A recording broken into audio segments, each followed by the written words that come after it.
Salam olahraga, salam tenis meja. Teman-teman, saat ini saya lagi nongkrong dan juga ngumpul bareng pelatih saya. Mereka adalah mantan pemain nasional pada zamannya dulu, dan kebetulan ini kita lagi ngumpul nongkrong makan sama-sama. Ada Mas Roji dan juga ada Kak Bobi yang pernah membimbing saya sehingga saya menjadi pemain tenis meja nasional.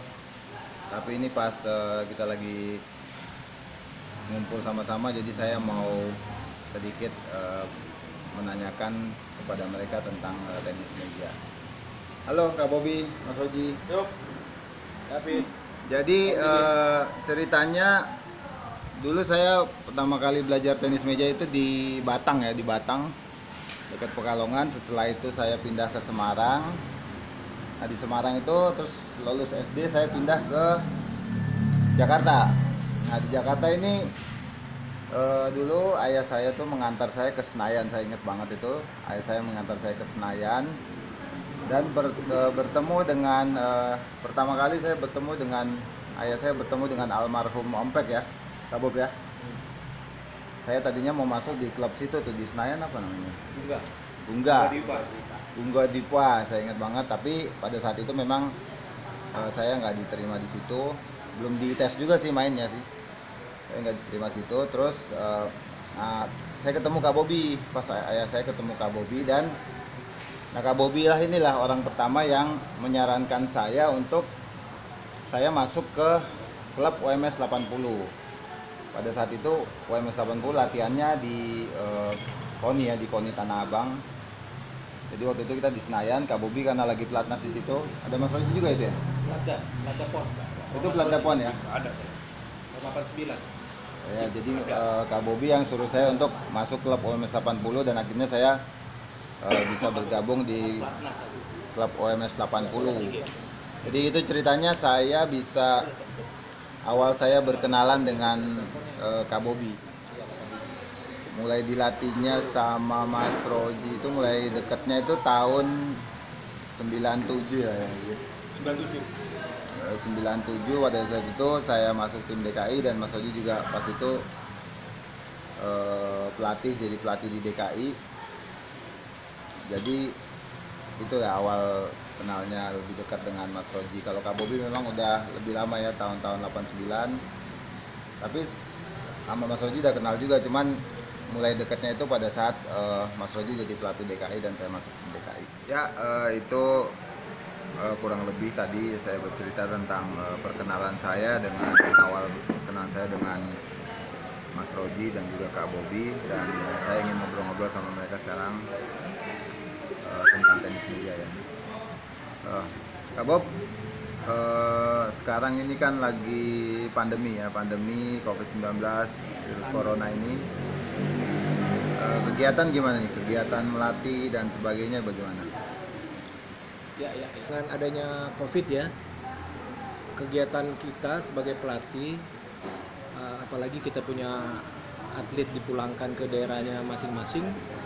Di Ragunan ya? Ya, dipulangkan sejak 18 Maret. Jadi ada istilahnya tuh work from home, kalau kita coach from home. Yang dimaksud coach from home itu kita memberi program ke anak-anak pagi dan sore, mereka latihan mandiri seperti mereka sedang berlatih di Cibubur, dan setelah itu latihan fisik mereka videokan, dan shadow yang kita berikan mereka videokan juga. Nah setelah itu mereka kirim ke kami, ke pelatih. Setelah itu kami komen mereka punya gerakan pada saat fisik maupun pada saat mereka shadow. Dan yang paling saya utamakan di gerakan kakinya dan tumpuan, karena bagi saya main pingpong itu yang mukul kaki bukan tangan. Dalam arti kata kalau footwork bagus, kaki bagus, tumpuan bagus, pasti kita bisa melaksanakan pukulan seperti itu. Nah, itu Fit yang sementara ini ya, seperti itu. Coach from home. Coach from home. Jadi bukan cuma work from home ya. Coach from home. Tapi jujur aja lebih susah. Ah, Lebih susah maksudnya ya kita cuma bisa menegur lewat dari kita punya grup. iya. Tidak bisa kita, mohon maaf, kita tegur secara keras.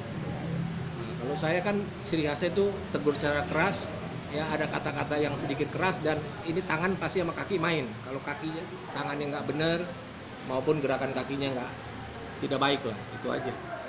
Jadi jujur aja lebih banyak tantangannya di sini. Ya, selama pandemi ini memang kita tetap pantau anak-anak, kita kasih program. Ada program fisip, ada program sedo. Yang punya meja, saya kasih program juga untuk jangan sampai touch-nya hilang. Jadi tetap saya pantau dan mereka semua pada laporan. Jadi saya selalu koordinasi dengan kayak pelatih Didit, anak sama Korda. Kalau anak-anak saya kasih program, terus dijalankan. Biasanya laporkan ke saya, videonya ditunjukin ke saya. Jadi, kegiatan dari Mas Roji dan juga Kak Bobi, mereka tetap membina ya, tetap membina walaupun keadaan lagi pandemi saat ini. Mereka tetap berusaha dengan caranya masing-masing untuk membina anak-anak muda untuk tetap bisa beraktivitas, tetap latihan dan tetap melakukan aktivitasnya agar setelah pandemi berakhir mereka bisa beraktivitas seperti latihan seperti semula. Dan juga perlu Mas Roji ini, dulu saya awal menjadi pemain nasional, itu pada tahun 2000 itu Mas Roji yang latih. Setelah saya tahun 97 itu saya pindah ke Indosemen, dari UMS ke Indosemen, terus saya dilatih sama Mas Roji juga di DKI. Dan saya ingat banget itu tahun 2000 itu ada kejurnas ya Mas ya. Iya. Kejurnas di Kediri. 99 ya. 99 apa 2000 lah ada kejurnas. Tahun 2000. Ya. Ya, berapa? Saya bisa juara satu pada saat itu kejurnas. Dan itu awal saya menjadi pemain nasional. Indonesia. Dan itu memang pada saat itu posisinya Mas Roji yang melatih saya. Jadi Mas Roji maupun Kak Bobi ini pelatih-pelatih yang berpengaruh di dalam karir tenis meja saya. Jadi saya mau bertanya sekarang ke Kak Bobi. Kak Bobi, kira-kira untuk motivasi ini teman-teman semuanya, gimana sih tips-tips untuk menjadi pelatih yang baik? Ya, tips dari saya, yang pertama kalian harus perhatikan pemain yang Anda latih dari dia punya gerakan kaki maupun tumpuan kaki. Setelah itu gerakan memukul. Dan tips lagi tambahan, kalian tidak perlu merasa oh saya bukan pelatih nasional, saya tidak bisa melatih, tidak bisa menciptakan pemain nasional. Tidak, karena saya punya pengalaman sendiri. Istilahnya saya sekolah dari TK sampai lulus SD, saya dilatih oleh papa saya, yang pada saat itu belum ada YouTube, belum ada apa. Ayah saya hanya beli buku pingpong, dia praktekin ke saya. Ya puji Tuhan, akhirnya saya lulus SD, ibaratnya saya lulus SD terus dipegang sama pelatih yang sangat baik, Sugeng Utomo. Nah, kira-kira seperti itu tips dari saya.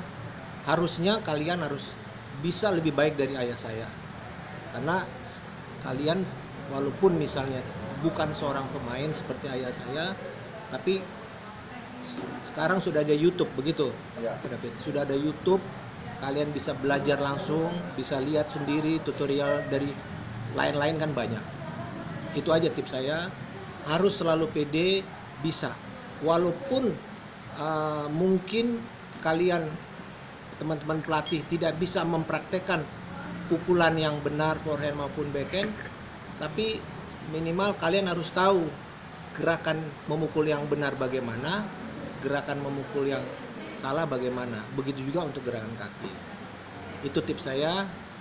Selamat melatih. Semoga pemain yang dilatih bisa lebih baik dari prestasinya dari saya maupun dari Kak David Yakob. Kalau menurut saya kalau mau jadi pelatih itu satu, jadikan anak didik kita ini bukan anak didik tapi anak kita. Saya kalau selalu mau melatih, saya harus kenal jiwanya. Saya bangun jiwanya dulu. Makanya saya kalau melatih pasti saya tanya tuh orang tuanya, kerja apa, bapaknya, ibunya kerja apa, itu pasti sifatnya sifat anaknya itu beda. Ya ini tips-tips buat saya ya. Jadi kita masuk ke jiwa anak itu kita harus tidak boleh disamaratakan, harus tahu jiwanya. Apakah orang tuanya sebagai seorang pegawai negeri, ibunya kerja apa tidak, bapaknya aparat, tentara atau polisi atau pedagang, itu pasti beda sifat anaknya. Nah, saya masuk dari situ. Saya sudah sering ngomong, kalau ada yang nanya selalu saya ngomong gitu, saya masuk jiwa dari situ. Baru nanti kalau sudah kena, baru saya masukkan agama apapun saya suruh jalanin yang benar, baru kita bisa disiplin. Karena olahraga itu juga ibadah menurut saya. Karena apa ya, untuk bangsa dan negara kan ibadah. Jadi kalau sudah kena jiwanya, itu anak pasti akan nurut, pasti akan kena. Jadi kita ikutin apa polanya, latihan apa, pasti dia, karena jiwanya yang kita pegang. Itu aja tips dari saya, harus kenal. Ada cerita sedikit bahwa awalnya saya masuk ke para ini tahun 2010 itu kan saya masuk ke para olahraga di Val. Jadi Kak Bobi nih yang banyak menyuruh saya ayo fit masuk ke olahraga para games. Saya ingat waktu itu ngobrol-ngobrol sama Kak Bobi karena jujur saja saya waktu di dunia normal, dunia umum memang ada prestasi nasional, dan kalau untuk internasional itu levelnya hanya sampai Asia Tenggara lah kita bisa berprestasi. Kalau sudah ngomong Asia, apalagi dunia, paling waktu itu beregu terakhir di Asia, beregu kejuaraan Asia 2007 itu bisa peringkat 7. Dan juga kalau dunia susah ya untuk berprestasi di level normal, karena paling yang sempat rame itu waktu saya sama Ion double itu tahun 2005 double dengan Wang Lijin ya. Wang Lijin Jansen itu mungkin sudah masuk babak utama, itu mungkin 32 besar atau 16 besar, itu prestasi dunia saya terbaik di double. Dan waktu itu saya sebenarnya masih ingin berprestasi dan bagaimana caranya, karena waktu itu Kak Bobi terus menyuruh saya untuk bergabung di olahraga para games, karena pasti di para games saya bisa lebih untuk dunia bisa lebih berprestasi maksimal, karena cita-cita saya itu bisa sampai ikut olimpiade dan mendapatkan medali. Tapi waktu di normal itu saya nggak kesampaian cita-cita itu, tidak bisa sampai ikut olimpiade. Saya mau nanya Kak Bobi sekarang, kenapa sih waktu itu Kak Bobi terus memotivasi saya untuk terjun di olahraga para games? Pertanyaan Kak David Yakob ini sedikit membuat saya terharu. Memang benar, 2007 pada saat kita pelatnas SEA Games bersama-sama dengan Kak David di Santung Luneng, ada seorang pelatih dari Santung Luneng, tapi dia pelatih yang memegang anak-anak SD. Dia bilang sama saya dan David, kalau David ikut para, prestasinya akan baik dan mudah untuk mendapatkan sponsor. Dan puji Tuhan setelah 2010, setelah David menikah ya, Iya. setelah David menikah bulan Februari kalau nggak salah ya, Februari 2010, akhirnya David dengan mental yang kuat dan percaya diri, akhirnya dia mencoba ke para games. Karena jujur aja untuk seorang pemain seperti David yang biasa bermain di kelas normal dan harus bermain ke para games, walaupun secara jujur dia memenuhi persyaratan untuk itu juga harus memerlukan mental yang baik. Dan puji Tuhan prestasinya sangat luar biasa. Nah itu aja. Dan ya sayang pada saat David Jacob berprestasi di Asian Games, juara tunggal maupun double di para Asian Games, itu papa terkasihnya sudah almarhum, tapi saya yakin beliau bahagia lah melihat David berprestasi. Itu aja yang saya sangat terharu dengan prestasi David di para games, dan saya doakan semoga di Olimpiade ya, Olimpiade dilaksanakan tahun ini atau tahun depan, prestasinya bisa lebih baik lagi. Amin. Seperti lebih baik lagi, bisa mendapat perak atau emas, karena yang saya tahu pernah mendapatkan perunggu. Itu aja yang saya bisa sampaikan. Good luck and God bless you, David Jacob.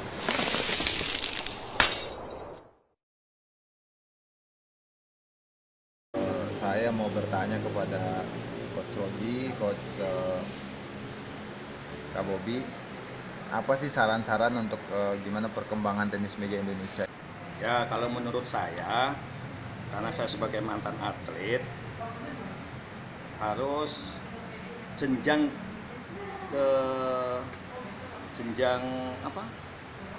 menjadi atlet nasional itu harus jelas. Kenapa dahulu itu prestasi kita bagus? Karena jenjangnya jelas. Tidak ada sistem yang tidak adil. Jadi dulu itu jelas dari kejurnanya, dari kejuaraan. Nah sekarang saya kurang tahu ya, karena masih ada dualisme ini, saya nggak ikut-ikut. Ya saya berdoa sih supaya satu lah. Kalau jadi satu kan bisa jadi bersatu, bisa memikirkan jenjang yang jelas untuk karir sebagai atlet nasional. Di situ nanti kita akan maju kembali. Pasti nanti di situ akan orang-orang yang berkompeten dan yang di bidangnya akan turun tangan, seperti pelatih-pelatih mantan pemain nasional. Itu harus digunakan. Di Indonesia ini banyak mantan-mantan pemain nasional yang bagus-bagus, yang kompeten. Ini jarang digunakan untuk nasional. Itu aja yang saya sayangkan. Karena kalau yang tidak dipegang sama ahlinya, ya tunggu saja kehancurannya. Menurut saya itu aja. Semoga bersatu. Ya, saya yakin Indonesia bisa lebih baik ya prestasinya ya. Saya yakin karena banyak talenta muda, anak-anak muda, pemula, kadet, junior yang kemampuannya bagus, bakatnya juga bagus, semangatnya bagus. Tapi memang seringkali pada saat dia naik itu tidak bisa berprestasi secara maksimal ya. Saya harapkan ke depan Indonesia bisa bagus, dan juga mohon sarannya untuk Mas Roji, Kak Bobby, gimana sih Indonesia untuk bisa berprestasi internasional gitu? Ya, pertanyaan David Jacob saya akan jawab. Satu, kalau ingin berprestasi lebih baik lagi, pertama kompetisi yang berjenjang dan teratur itu harus kembali lagi berjalan dengan baik, sehingga pemain yang berlatih maupun pelatih yang melatih, mereka bisa mempunyai target di dalam mereka melatih dan berlatih bahwa 3 bulan ini saya akan ada pertandingan ini, dan hasil dari pertandingan-pertandingan yang berkelanjutan itu bisa menjadi hasil yang baik, karena pemain itu dengan kompetisi yang teratur akan berlatih juga dengan tujuan yang baik, kira-kira seperti itu. Dan tips saya terakhir untuk kita berlatih ke luar negeri untuk saat ini, kalau saya rasa lebih baik mendatangkan. Kalau memang untuk pembentukan tim nasional atau apa, pelatihan lebih baik mendatangkan pemain dari Cina menjadi sparring maupun pelatih asingnya. Karena berdasarkan pengalaman saya juga, kalau kita berlatih keluar itu prinsipnya seperti kita menumpang berlatih di klub, seperti waktu itu pengalaman saya di Santung Lunang, ya kita menumpang. Tapi kalau kita hire mereka menjadi sparring di Indonesia, mereka akan lebih maksimal di dalam berlatih tanding dengan pemain-pemain kita, dan pelatihnya juga akan lebih maksimal untuk menangani pemain kita di timnas. Dan diharapkan dengan pelatihan seperti itu, prestasi Indonesia akan lebih baik. We love Pimpo. Ya menurut saya kalau kita supaya meningkat lagi berkiprah di internasional, kita harus pegang akar rumputnya dulu. Maksudnya kita harus di Indonesia bersatu dulu. Kalau nggak bersatu, dari mana kita mau kuat? Kalau kita nggak kuat, pasti keluarannya pasti nggak kuat. Ya salah satunya ya harus bersatu. Saya percayalah pengurus-pengurus di PB atau di PP itu orang-orang yang berkompeten dan high level lah. Saya kira kalau beliau-beliau itu mau duduk bersama dan mencari titik temu untuk kemajuan tenis meja Indonesia, pasti akan ketemu solusi. Saya tidak perlu menganjurkan saran-saran karena beliau-beliau lebih dari saya semua. Saya hanya titik baru, kalau mereka sudah bersatu beliau-beliau itu, nanti kepemilihan pemain, kepembinaan pemain itu pasti akan tertata rapi dan kita bisa maju ke dunia internasional. Salam tenis meja. Ya, itu ngobrol-ngobrol singkat kita bersama Mas Roji dan juga Kak Bobi.